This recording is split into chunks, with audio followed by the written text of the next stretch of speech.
সোহরা, নবী করিম সাল্লাল্লাহু আলাইহি ওয়াসাল্লাম এটি পড়তে নিষেধ করেছেন। আজকের এই বিষয়টি নিয়ে আলোচনা করবেন প্রখ্যাত আলেমে দ্বীন শেখ আহমদুল্লাহ। চলুন বিষয়টি দেখে আসি।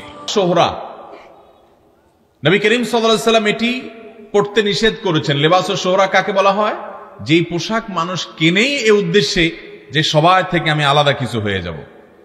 আমাদের দেশে এক সময় পাখির ড্রেসের কথা খুব বেশি শোনা যেত। ঈদের সময় মেয়েরা বাবা মার কাছে বায়না ধরত যে আমাকে পাখির ড্রেস কিনে দিতে হবে। পাখির ড্রেস যদি কোনো বাবা মা কিনে দিতে না পারতেন তাহলে অনেক মেয়ে আত্মহত্যার পথেও চলে গেছে, এমন ঘটনাও পেপার পত্রিকায় আসছে। ঠিক না ঠিক?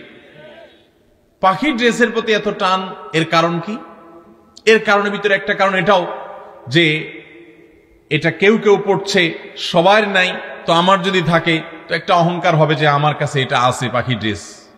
এরকম যে কোনো পোশাক যদি কেউ এই উদ্দেশ্যে কিনে বা পরে যে সবাই থেকে আমি নিজেকে আলাদা করে ফেলবো, এটার মাধ্যমে আমি বিশেষ কিছু হওয়ার চেষ্টা করব, প্রসিদ্ধ হওয়ার চেষ্টা করব, সবাই আমার দিক তাকিয়ে থাকবে, আল্লাহ মাফ করুক, এই উদ্দেশ্যে যদি সে কোনো পোশাক কিনে, নবী করিম সাল্লাল্লাহু আলাইহি ওয়াসাল্লাম এটাকে লিবাসুস সোহরা বলেছেন, যে এটা দিয়ে সে নিজেকে আলাদা করলো, প্রসিদ্ধ করার চেষ্টা করছে, বিশেষ করার চেষ্টা করছে, তাহলে এটি কেনা, এটি পরিধান করা গুনাহের কথা। ঠিক একইভাবে মোবাইল ফোনের বিষয়, আল্লাহ তাআলা এই মোবাইল ফোন কেনা এবং ব্যবহার করার ক্ষেত্রে আমাদের উদ্দেশ্যটাকে, নিয়তটাকে খালিস করার তৌফিক দান করুন।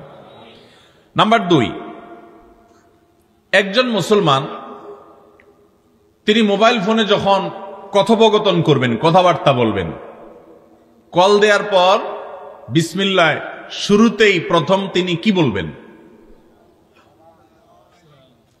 হ্যালো, প্রথমে কি বলবেন? আসসালামু আলাইকুম ওয়া রাহমাতুল্লাহ, সালাম দিবেন। কথা বলার আগে কি দিতে হবে? সালাম দিতে হবে। আমরা বেশিরভাগ লোক ধরেই কি বলি? হ্যালো। আরে হেলবে পরে, আগে সালাম দাও। কিন্তু সালাম অনেকে আমরা দিতে জানি না। ভাইরা আমার, সালাম দেওয়ার পর যিনি কল করবেন তিনি সালাম দিবেন।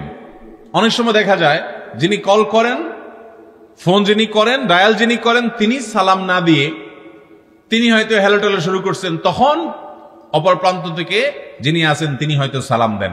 ঠিক আছে, যিনি ডায়াল করেন তিনি সালাম না দিলে তখন অপর প্রান্ত থেকে তিনি সালাম অবশ্যই দিবেন, কিন্তু যিনি ডায়াল করবেন এটা তার দায়িত্ব।